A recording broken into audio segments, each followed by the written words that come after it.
안녕하세요. 결혼 생활 20년 동안 이혼을 한 해 만에 참 많이도 싸웠는데 드디어 저도 돌싱이 되었네요. 그지 같은 시댁과 늘 애매모호 순두부같이 굴던 남편 얼굴 드디어 안 보게 되어서 명치가 시원해지는 느낌입니다. 시대도 좋아져 예쁜 것, 맛있는 것, 보기 좋은 것 많은 편리한 세상에서 하루라도 빨리 내 행복 찾아 떠나는 게 현명하다고 생각이 듭니다. 제 나이 27살, 그리 많지도 적지도 않은 딱 적당한 나이에 결혼했어요. 전 남편은 같은 직장 선후배 사이였고 그 사람 참 인기 많았네요. 과묵하면서도 성실하게 할 것 잘하고 능력도 꽤 있어서 인사고가도 높게 받던 사람이었어요. 게다가 키도 크고 호감형이라 그 사람 눈독 들이던 여직원들이 참 많았네요. 그런 사람이 저를 좋다 하더라고요.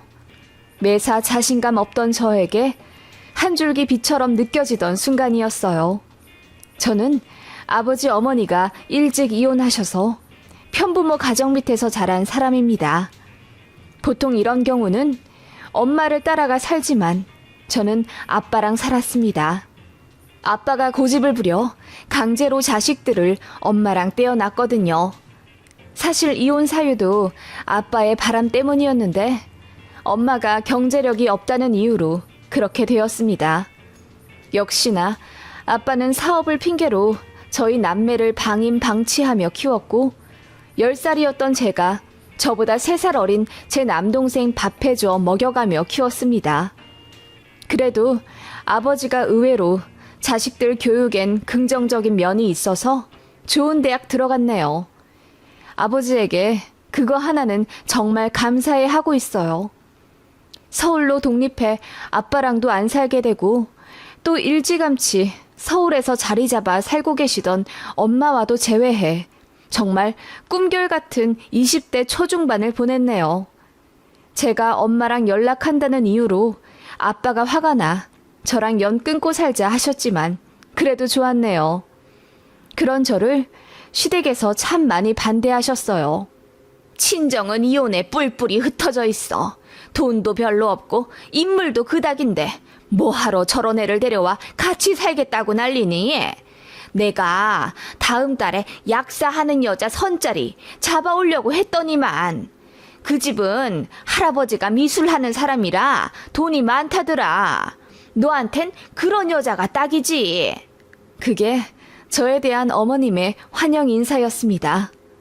남편을 너무나 사랑했고 저만 잘하면 시댁에서도 인정받는 며느리 될 거라고 생각했습니다. 시집살이 시댁에 합가해 살지는 않았지만 참 모진 구박 많이 받았네요.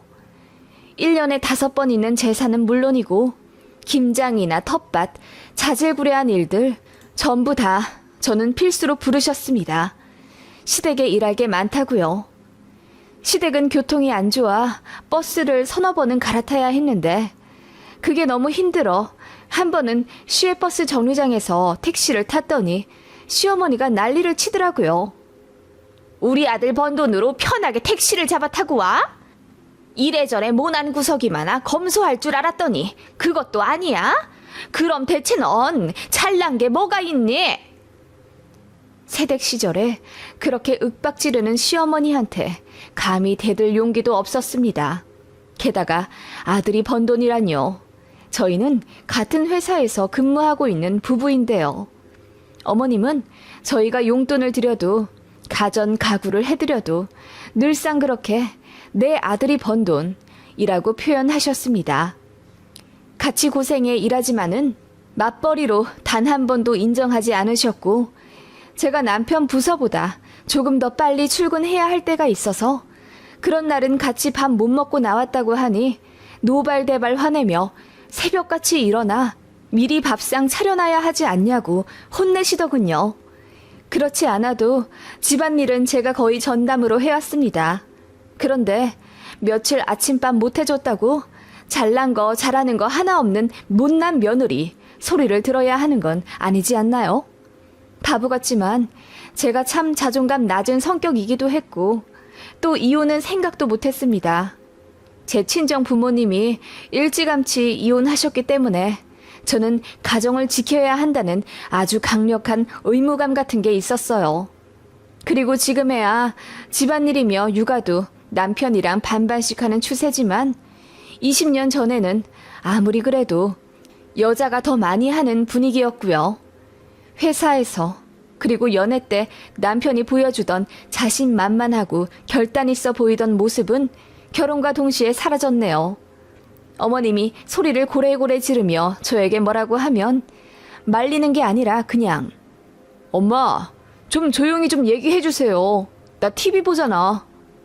라고 하는 게 다였습니다. 나중에 집에 와 당신은 어머니한테 혼나는 내가 불쌍하지도 않냐며 서러움을 표하면 그게 말린 거야. 내가 대놓고 당신 편들면 어머니한테 오히려 더 반감만 사지 않겠어? 우리 엄마 화나면 당신 더 힘들어질 테고. 라며 심드렁하게 대꾸하던 남편이었네요. 그래도 사랑스러운 딸과 아들 키우며 또 회사에선 승진에 뒤지기 싫어 죽어라 열심히 했고 집안일도 만능으로 해내며 참 억척스럽게 살았네요. 그렇게 사는 동안 저는 한 번에 암 수술을 했고 과로로 2번 쓰러졌어요. 저만의 취미 생활이랄 것은 없었고 그저 집, 회사, 그리고 아이들이 전부인 제 인생이었습니다. 남편은 낚시, 골프에 빠져 주말에는 집에 거의 없었습니다. 어느 순간부터는 차라리 그게 좋다 느껴지더라고요. 집에 있으면 하루 종일 소파와 한 몸이 되어서 저에게 과일 좀 달라, 간식 좀 내와라, 애처럼 저에게 다 해달라 했거든요. 참 잘생기고 멋있던 남편이었는데 40대 넘어서부터 저 만삭 때보다 배도 더 나오고 머리도 벗겨지더군요. 그런 외관적인 변화에 마음이 식었다기보다는 시댁한테 시달림 당하는 와이프를 지켜주지 못하는 무심함과 제가 아파 지쳐 쓰러져도 육아와 집안일을 나 몰라라 하는 무신경함에 질린 것 같다는 생각이 들어요. 참 많이 사랑한 그이였는데 어느 순간부턴 집에 없으니 차라리 좋다 생각이 들더군요. 그것도 이혼 사유 중 하나였지만 결정적인 원인은 아무래도 시어머니였죠. 저 돈 한 푼 안 갖고 시집 왔다고 자꾸 그러셨는데 사실 정말 돈 하나 안 모으고 맨몸으로 결혼한 건 남편이었죠. 저는 그래도 3천만 원은 모아가지고 왔지만 남편은 그간 모은 돈 전부 본가에 내주어 1원 한 푼 없던 몸이었습니다. 어머님한테 월급 다 갖다 바치고 용돈 받던 사람이었고 결혼하면 집 해준다 하셨다던데 며느리랍시고 데려온 여자, 그러니까 제가 마음에 안 든다고 집을 안 해주셨어요. 근데 핑계였죠. 어머님이 외가 쪽 사람들 돈 사고 친 거 다 메꿔주고 또 본인 쓸 거 쓰고 그러면서 아들 돈 남겨둔 게 없었어요. 당연히 해줄 집도 없었죠. 그래서 저희가 대출받아 전세로 시작했던 거예요.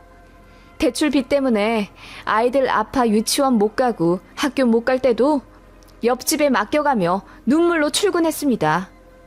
워킹맘이 죄라고 같은 회사에서 같이 근무하는 남편이었지만 아이들 일엔 나 몰라라 하며 전부 제 책임이 되더군요.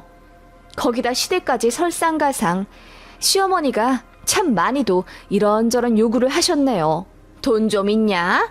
이번 어버이날에 100만 원 정도만 해줄 수 있어? 네? 100만 원이나요? 그렇겐 어려울 것 같은데요. 왜? 니들 지난달에 보너스 받지 않았니? 애들 학원 하나씩 더 보내야 해서요. 대출도 그렇고 여유가 없네요. 어머님, 저희가 지난 3월에 100만 원 해드렸는데 또 필요하세요? 네 시이모랑 여행 간다고 했잖아. 그럼 한 70만 원이라도 좀 해줘. 그나저나 니들은 둘이 벌면서 왜 맨날 그렇게 돈 없단 소리를 해? 너 친정에 돈 빼돌리는 거 아니냐? 네? 그게 무슨 말씀이세요? 돈을 빼돌리다뇨. 이번 어버이날에 너 네 친정 가니? 엄마, 아빠 따로따로 또 만나? 에휴, 우리 아들만 고생이지 뭐. 돈은 얼마씩 드리니? 절대 5만 원 이상 드리지 마라. 알겠냐? 어머님은 제가 돈을 원하는 만큼 안 드리면 꼭 친정 이야기를 꺼내며 자존심을 긁으셨어요. 그리고 남편도 총각 시절부터 본가에 돈 들이던 습관이 남아있어서 본인 엄마가 돈 달라고 하면 별다른 저항 없이 턱턱 내주더군요. 당장 우리 애들 다음 달 수학여행 때문에 몇십씩 나가게 돼요. 그달 생활비 빵꾸나게 생겼는데도 어머님이 화장품 다 떨어졌다며 백화점 가자 하시더군요.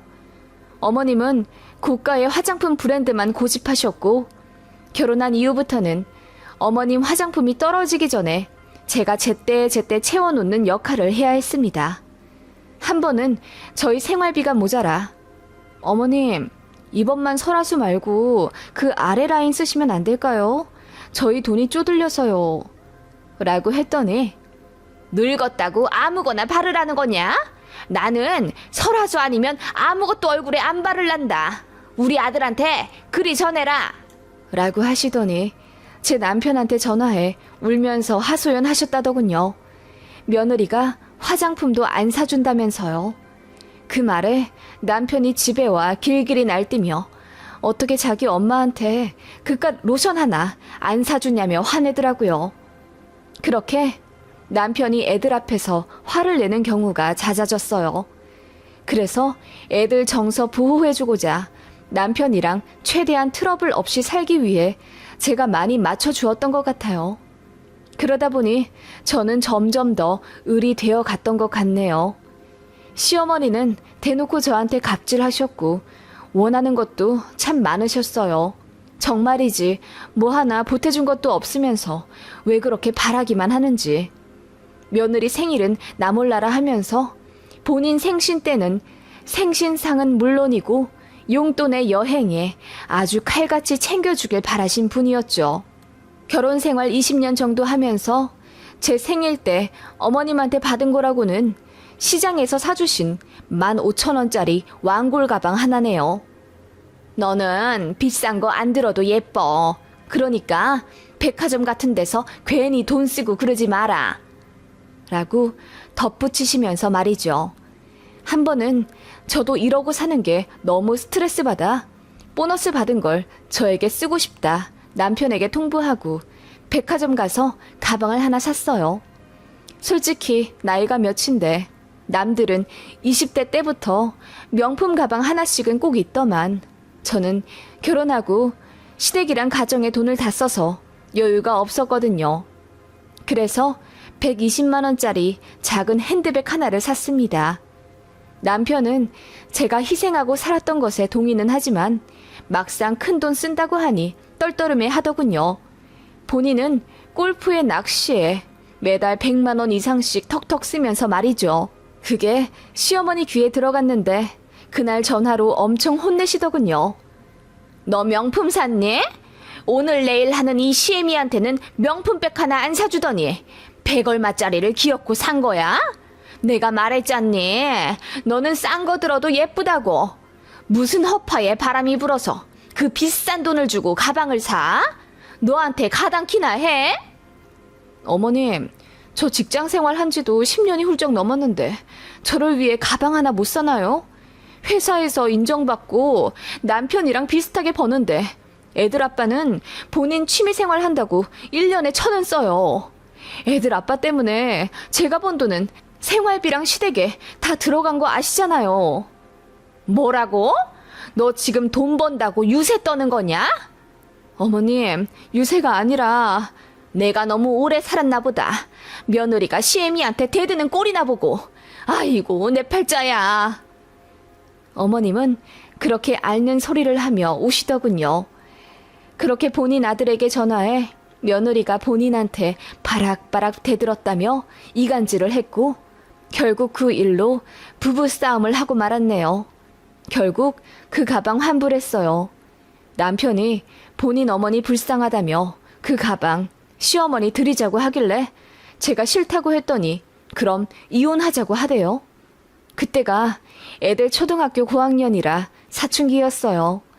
그래서 이혼하자는 말에 사춘기 상처받을 애들 생각에 겁이 덜컥 나더군요. 그렇다고 시어머니한테 그 가방 드리긴 싫고 나름 합의한 게 가방 환불하는 걸로 끝났네요. 지금 생각해보면 남편과 시어머니의 가스라이팅 때문에 벗어나지 못했던 을의 삶이었던 것 같네요. 그렇게 참고 살아온 고구마 같은 제가 결국 시어머니 싸대기를 사이다 펀치로 때려버리고 시원하게 이혼을 하게 되었네요. 사건의 발단은 친정아버지가 돌아가시면서부터였습니다. 저 대학 들어가 독립하면서부터 사실 아버지랑 거의 연락을 끊다시피 하며 살았어요. 성인이 되니 아버지에 대한 두려움은 작아지고 원망은 점점 커지더라고요. 하지만 언제까지나 크나큰 존재일 줄 알았던 아버지도 세월이 지나니 점점 작아지시더군요. 술을 오래 마셔서 그런지 결국 간에 문제가 생겼고 한 5년 정도 투병하셨어요. 돌아가실 때 다 되어서는 저희 남매와 전처인 친정엄마 불러서는 당신 젊었을 적 의시되며 상처 줘서 미안했다고 진심으로 사과하시더군요. 그래서 온 가족 부둥켜 안고 울었고 아빠 돌아가시기 직전까지 저랑 제 남동생 그리고 친정엄마가 돌아가며 병수발을 좀 들어드렸어요. 누군가는 악어의 눈물이라고 할진 모르지만 어쨌든 작고 보잘것없는 아버지가 딱하기도 하더군요. 그렇게 저희 병간호를 좀 받으시다가 병원에서 돌아가셨습니다. 생전하시던 사업과 자가로 갖고 계시던 집 2채를 모두 저희 남매와 어머니에게 3등분에 나누어 주겠다는 유언을 작성하셨더라고요.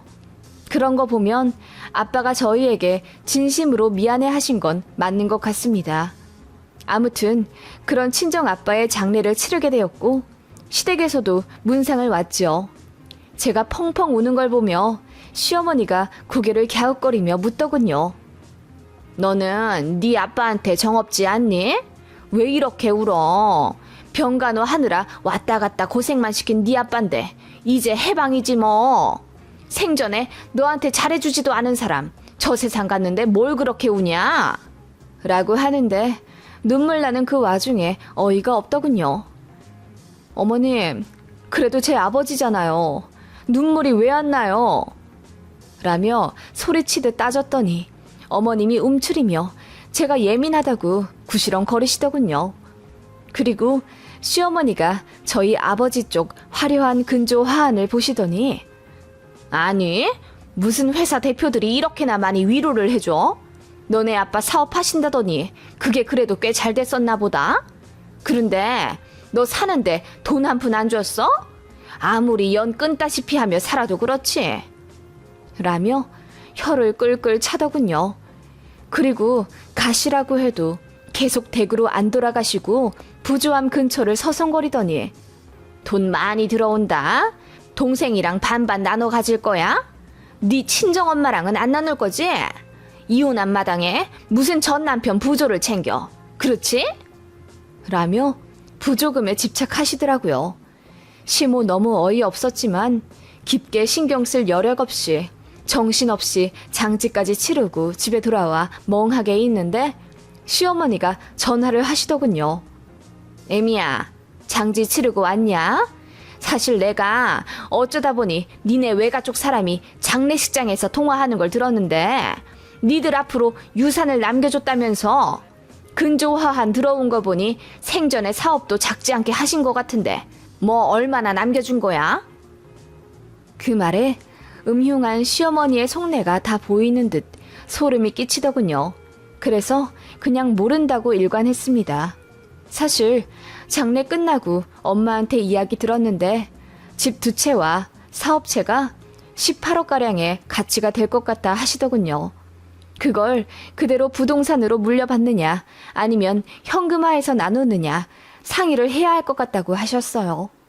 친정엄마는 어차피 지금 재혼할 사람도 있고 전 남편 재산 받고 싶지 않다 하셔서 저랑 제 남동생이랑 둘이 반반 나누라 하셨고 제 남동생은 저한테 고맙고 미안한 게 많다며 집 2채는 누나 주고 아버지 사업체만 물려받고 싶다고 하더군요. 그래서 변호사 통해 제 남동생이 아버지 사업 물려받아 경영하는 걸로 이야기 끝냈고 엄마한테는 아빠 지방에 있는 3억짜리 아파트 하나 갖고 가게 해드렸어요. 그리고 저는 아버지가 사시던 수도권 아파트와 차량을 물려받기로 했습니다. 남편한테도 간략하게 통보하며 시댁에는 말하지 말라고 했어요. 괜히 시끄러워질까봐요. 그런데 시어머니가 닥달하듯 물으니 남편이 결국 다 이실직고 했나 보더라고요. 어머님이 난리가 났어요. 왜 안 줘도 되는 친정 엄마한테 아파트를 해주냐면서요. 이혼하면 끝인데 죽었다고 그걸 가져가냐. 자식 줘야 하지 않냐며 노발대발 화를 내고 사돈 총각이 무슨 재주가 있어서 그 사업체를 물려받냐고. 그냥 현금화해서 적당히 나누면 더 이득인데 제가 바보같이 군다 하시더군요. 그냥 상관하지 말라고 했습니다. 알아서 하겠다고 하니 예전 같았으면 며느리가 대든다고 하늘 뿐이 웬일로 얌전하시더군요. 아마도 제 수중에 목돈이 들어오니 며느리가 만만하지 않게 느껴지신 것 같아요. 아무튼 아버지 돌아가시고 처리할 게 많아 참 바쁜 나날이었습니다. 그리고 저는 왠지 모를 우울감에 회사를 관두었어요. 애들 공부할 시기라 챙겨주고 싶기도 했고요. 어차피 아버지 유산으로 돈도 좀 있고 희망퇴직 신청해서 그냥 퇴직금 넉넉히 받아 그만두었네요. 그런데 시어머니가 그 이후로 저한테 계속 살살거리며 간을 보시더군요. 퇴직금은 얼마 받았냐? 아버지 유산 정리는 다 끝냈냐? 물으시더니 어느 날 그러시더군요. 저희 집 근처로 이사를 가고 싶은데 좀 알아봐 줄 수 없냐는 거예요. 그래서 그냥 아들이랑 이야기하시라 했더니 전업주부 된 제가 부동산 투어하면 안 되겠냐 부탁하시더군요. 저희 집 근처로 오시겠다 하는 것부터 마음에 안 들었지만 일단 여쭤는 보았네요. 어머님 사시는 아파트가 지금 매매가가 1억 8천인데 이쪽은 지금 기본이 3억이에요. 어떻게 하시려고요? 돈은 어떻게든 되겠지. 나도 이제 늙어서 아들 며느리 손이 좀 필요하겠더라고. 그럼 적당한 집으로 네가 좀 알아봐서 매매를 해다오. 네? 제가 매매를 하라고요? 시댁이 팔려야 매매를 하죠. 그리고 그 차액은요? 아니, 너한테 일단 돈이 있잖니. 그러니까 그걸로 먼저 좀 사둔 다음에 우리 집 팔리면 그 돈 우리 아들을 주면 되지. 네? 저한테 무슨 돈이 있다고 시댁 아파트를 다짜고짜 사달라 하시는 거예요. 그리고 어머님, 그게 무슨 논리예요? 시댁 팔린 돈을 왜 애들 아빠를 줘요? 어차피 그 돈이 그 돈이지. 우리 아들 돈이 네 돈이고 네 돈이 우리 아들 돈이지. 안 그러냐? 너 아버지한테 재산 받았잖아. 좋게 좋게 생각해라. 아버지 돌아가시고 나니 살아있는 부모님한테 잘해야겠다는 생각 들지? 그러니까 마음 넓게 먹어라. 나중에 나 죽고 후회하지 말고. 어머님, 그게 무슨 말씀인지 모르겠네요. 어머님 죽고 후회할 사람은 제가 아니라 아들인 애들 아빠겠죠.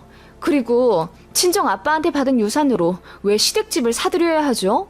그거 제 돈이라고 생각해 본 적 없어요. 애들 돈이지.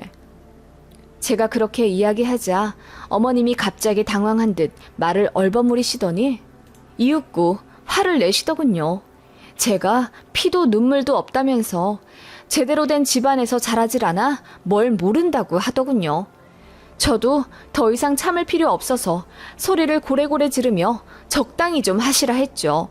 그랬더니 그 주 주말에 다짜고짜 저희 집에 쳐들어 오셨더라고요. 애들 앞에서 저에게 삿대질을 하며 제가 돈 좀 쥐고 있으니 눈에 뵈는 게 없다 하시더군요. 지 아빠 주고받은 돈으로 유세 떨고 앉아있다. 뭐 하나 잘난 것도 없는 너 같은 애 며느리로 받아준 은혜를 이따위로 갚아? 어머님, 애들 앞에서 이게 무슨 추태세요? 결국 돈 때문에 이러시는 거예요? 뭐라고? 추태? 돈 때문에? 너 말 다 했냐? 하시며 어머님이 제 머리채를 잡으시더라고요. 남편도 그거 보고 놀라 말렸지만 화가 난 노인의 힘이 엄청나더군요. 머리카락이 한 움큼 뽑히는 듯 아팠습니다. 저는 애들 앞에서 너무나 당황해 이리 밀리고 저리 밀리다 결국 참지 못하고 어머님을 내동댕이 쳤어요.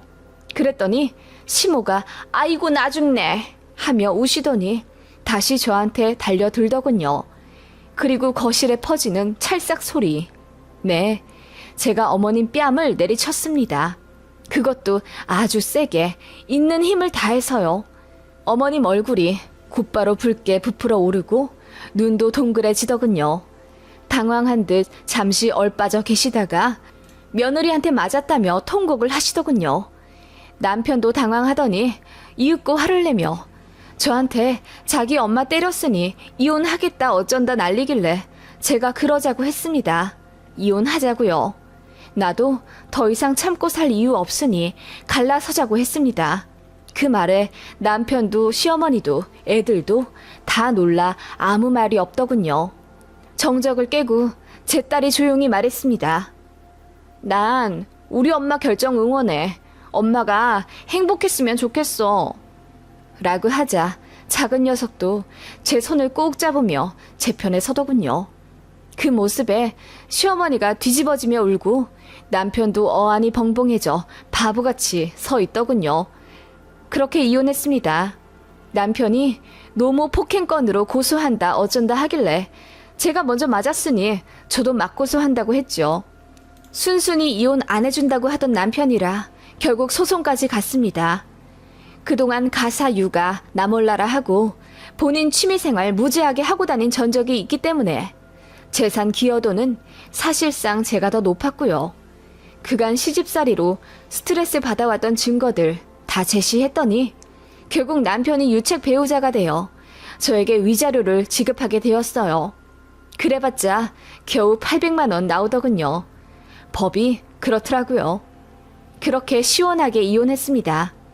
시어머니가 법원 갈 때마다 따라와 저에게 난리를 치더니 마지막 날에는 무릎 꿇다시피 빌며 한 번만 봐주면 안 되겠냐 하시더군요. 내가 미안하다. 너한테 너무 모질게 대했지. 나는 그냥 네가 내 딸 같아서 편하게 하느라 그랬다. 내가 나중에 다 잘해주려고 했지. 우리 아들도 마찬가지일 거다. 우리 진심 모르겠니? 네, 모르겠네요. 어머님 말씀대로 며느리 있을 때 잘하지 그러셨어요. 이제 다 끝났어요. 지긋지긋한 시댁 갑질, 허수아비 같은 남편 안 보고 살게 되니 속이 다 시원해요. 그러니까 정말 미안하다는 게 진심이라면 이제부터라도 제 앞길 막지 마세요. 제가 그리 이야기하니 어머님이 얼굴이 시뻘개지며 우시더라고요. 그렇게 다 끝났습니다.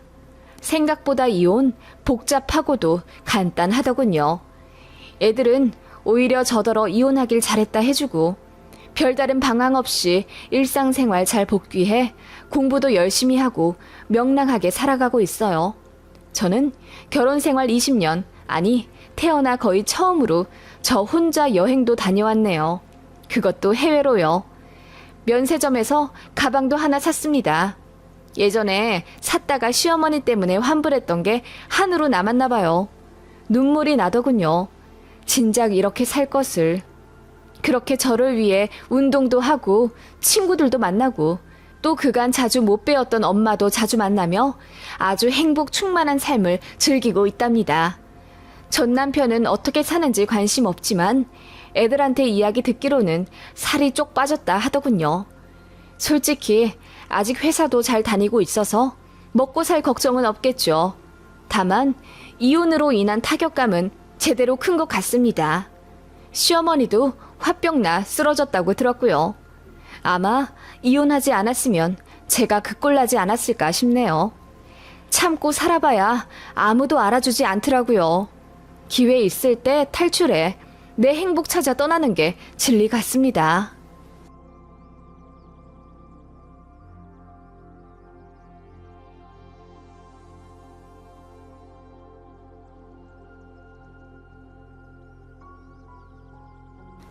안녕하세요.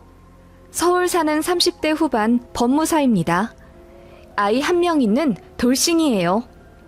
그래도 직업이 나쁘지 않아 그런지 혼자 아이 데리고 생활해도 행복하게 잘 살고 있습니다. 이혼하게 된 계기는 시댁 때문이에요.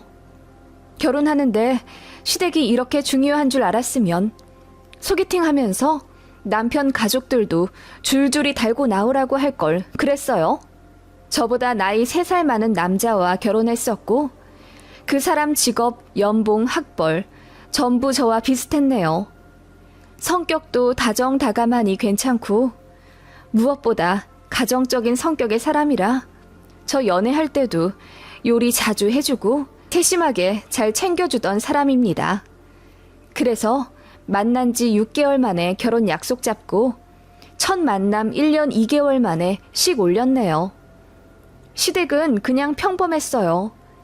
시아버지가 교도관 하셨던 분이고 퇴직하고 나서 연금만 거의 250만 원 정도 받으신다고 들었고요. 집은 지방의 30평대 아파트 자가로 살고 계세요.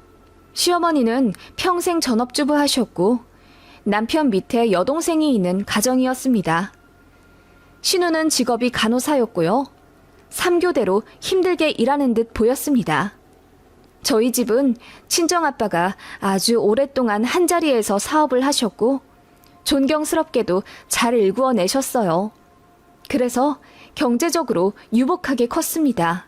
위로 오빠 둘 있고 저 혼자 여자인데다 막내라 예쁨 많이 받고 컸어요. 그리고 공부 열심히 해 법무사로 일하고 있었고요. 그렇게 배경으로만 보면 저희 집이나 전 남편 집이나 크게 문제될 바 없어 보였죠. 결혼 준비는 거의 반반 해갔으니 트러블 날 만한 일도 없었고요. 결혼하고 나서 정말이지 행복한 꽃길만 걷게 될 줄 알았습니다. 그런데 시댁이라는 의미가 쉽게 보면 안 될 거였더라고요. 그냥 사랑하는 남편의 가족이니 저도 잘 해드리면 되는 거라고 단순하게 생각했습니다. 그런데 막상 식 올리고 나니 시댁 때문에 속상할 일이 생기더라고요. 결혼 전에는 아무 말씀 없으셨던 시어머니가 저희 신혼여행 다녀오자마자 무릎 꿇고 둘이 앉아보라 하더군요. 어안이 벙벙한 채로 얼떨결에 무릎 꿇고 앉아있으니 어머님이 신혼여행은 기분 좋게 다녀오라고 내가 일부러 혼내지 않고 꾹 참고 있었다. 세아가, 너 결혼식장에서 어떻게 그런 무례를 저지를 수가 있니? 라며 화를 내시더군요. 네? 어머님, 그게 무슨 말씀이세요? 제가 뭐 잘못한 거 있나요?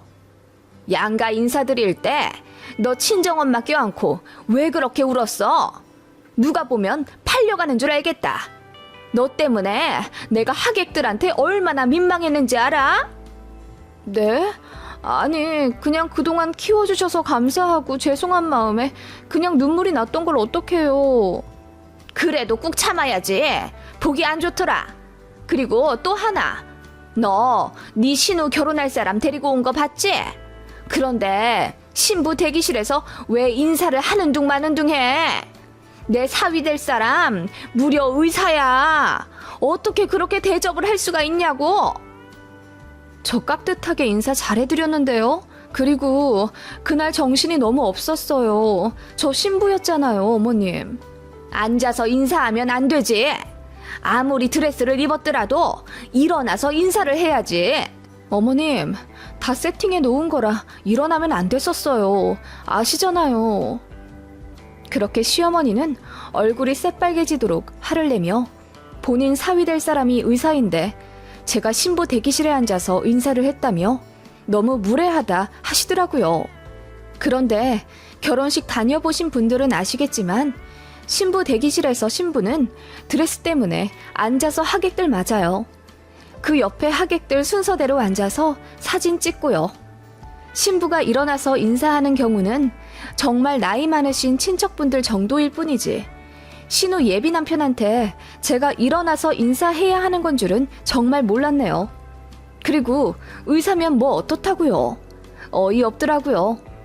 그리고 친정엄마 붙잡고 오열을 한 게 너무 창피했네 어쩌네 하면서 손 부채질을 하며 얼굴을 식히는 시어머니를 보니 정말 정신이 아득해질 정도로 황당하더라고요. 그 옆에서 남편도 제 편 든답시고 새 신부 너무 잡는 거 아니냐며 한 소리 하긴 했는데 그것도 장난식으로 말한 거라 더 열받더라고요. 그렇게 신혼여행 다녀오자마자 시댁에서 호되게 혼났고 당연히 돌아오는 길에 남편이랑 무지하게 싸웠습니다. 그런데 상황 파악 못하는 남편이 저더러 이해하라 하더군요. 원래 시댁이라는 게 그렇지 않아? 자기도 이해해야지. 너무 심한 부분은 내가 중재를 할게. 뭐라고? 원래 시댁이라는 게 그렇다고? 오빠 같으면 이해하겠어? 내가 뭘 잘못했는데? 우리 엄마 입장에서는 화가 날 수도 있는 부분이지. 너무 어이가 없어서 거의 3일 싸웠던 것 같네요. 저는 결국 못 참고 이혼하자고 했죠. 결혼한 지 3주도 안 되어 이혼한다 하니 양가에서 난리였습니다. 이유 들은 친정에서 극대노하며 사위 불러들여 호되게 혼냈고 남편도 정신 차리고 저에게 사과했어요. 시댁도 제가 이혼까지는 이야기할 줄 몰랐었는지 엄청 놀라셨나봐요. 사과하시더라고요. 앞으로 조심하겠다 약속하셨고 남편도 반성 나름 많이 했습니다. 결혼 초기 그런 일이 있어서 시댁도 한동안 저에게 말 조심하긴 했는데 한 번 나빠진 사이는 다시 좋아지기 어렵더라고요. 차라리 그게 나았습니다. 만만한 며느리 될 바에 불편한 며느리가 훨씬 나은 포지션이니까요. 그리고 아들 귀한 시댁에서 제가 아들을 낳자 시어머니가 되게 잘해주시더라고요. 결혼 초에 이혼할 뻔한 사건이 있은 뒤로는 시댁은 잘 안 갔는데 애 낳으니 가게 되더라고요. 뭘 바라고 간다는 게 아니라 아이 입장에서 어쨌든 사랑 주는 조부모님이니까 웃는 제 아들 얼굴 보고 싶어서라도 그냥 시댁 왕래하게 되었어요. 처음엔 제 눈치 본다고 설거지도 안 시키고 그러시더니 슬슬 본색 드러나시더군요. 이거 해와라, 저거 갖고 와라. 작은 심부름으로 시작해서 어느 순간부터는 제가 시댁에 앉아있는 걸 눈치 주시더군요. 그리고 시노이가 결혼하면서부터 시댁의 황당한 갑질이 2차로 시작되었습니다. 신우는 의사인 남자친구와 결혼을 했고 제 결혼식에 데리고 왔었어요. 그때 제가 일어나서 인사하지 않았다는 이유로 신행 다녀와서 시모에게 호되게 혼났었죠. 그런 안 좋은 기억이 있기 때문에 신우 남편을 보는 게 딱히 기분은 좋지 않았지만 뭐 어쩌겠어요. 마주치면 그냥 애써 웃으며 아무 일 없는 듯이 지냈죠. 시댁은 의사 사위 들였다는 자부심 때문인지 동네방네 쩌렁쩌렁 자랑하셨어요. 저도 법무사라 나름 직업 좋은데 의사 사위한테는 비할 바가 못 되는 거였나 봐요. 시아버지가 그러시더군요. 우리 집안이 복이 있긴 한가 봐. 법무사에 의사에 황금 같은 며느리 사위들이 줄줄이 들어오네. 그러자 시어머니가 의사나 황금 같은 직업이지 법무사야 뭐 자격증 따면 되는 거 가지고 라며 작은 소리로 비꼬시는 걸 들었습니다. 정말 황당하더라고요. 제가 제 남편보다 연봉 더 높은 상태에서 결혼했었단 말입니다. 그리고 제가 결혼 초반에 이혼 얘기했었던 것 때문에 앙금이 남아있어 저에게 복수하고 싶은 마음 때문인지 시시때때로 저를 후려쳤어요. 그리고 제가 아이 낳고 나서 사무실을 관뒀어요. 사실 언제든 다시 시작할 수 있는 직업이고 제가 아이 적어도 5살 때까지는 제 손으로 키우며 이런저런 체험도 많이 시킨 뒤 유치원에 보낼 생각이라 퇴사를 결정했었답니다. 시어머니가 그거 알고 노발대발 하시더군요. 그 좋은 직장을 왜 간둬? 그러면 니네 이제 왜 버리야? 너 다시 일할 수는 있는 거야? 네, 라이센스가 있는데 무슨 걱정이에요. 다 키워놓은 다음 얼마든지 다시 일할 수 있어요. 요즘 같은 불경기에 둘이 같이 벌어야지. 뭐 얼마나 애를 잘 키우겠다고 직장까지 간둬? 우리 손주 귀하긴 하다만 그래도 네 남편이랑 일은 쭉같이 해야지. 너 법무사라 내가 결혼 허락한 건데. 네? 어머님, 무슨 말씀을 그렇게 하세요. 법무사라 허락한 거라뇨. 그리고 저희 가정일은 저희가 알아서 해요. 그냥 말이 그렇다는 거지. 네 직업이 좋은 건 사실이었잖니. 그래, 네 마음대로 해라. 어머님은 제가 쉰다는 것이 너무 배알 꼴리셨나 봐요. 퇴사하자마자 아침마다 전화하시며 아침 식사는 차렸니? 일하러 가는 사람 밥 든든히 먹이거라. 그리고 사회생활 하는 남자는 옷이 이미지의 반이야. 먼지 한 톨 안 묻게 정장 잘 관리하고 빳빳이 다리거라. 라며 내조 잔소리를 하시더군요. 알아서 하겠다고 해도 이제는 제가 우스운지 하루에 2-5번씩 전화를 막 하시더군요. 게다가 제가 집에 있으니 언제든 와도 좋다고 생각하신 건지 연락도 없이 막 찾아오셨어요. 신우집이 저희 집이랑 차로 30분 거리거든요. 어머님이 신우를 자주 보러 가셨는데 제가 아이 낳고 회사 관둔 뒤로는 저까지 항상 세트로 묶어서 보려고 하셨어요. 저도 아이와 스케줄이 있고 나름 할 것도 있는데 제 일상은 완전히 무시하시고 그렇게 말없이 오고 아무 때나 저를 부르셨어요. 제가 거절하면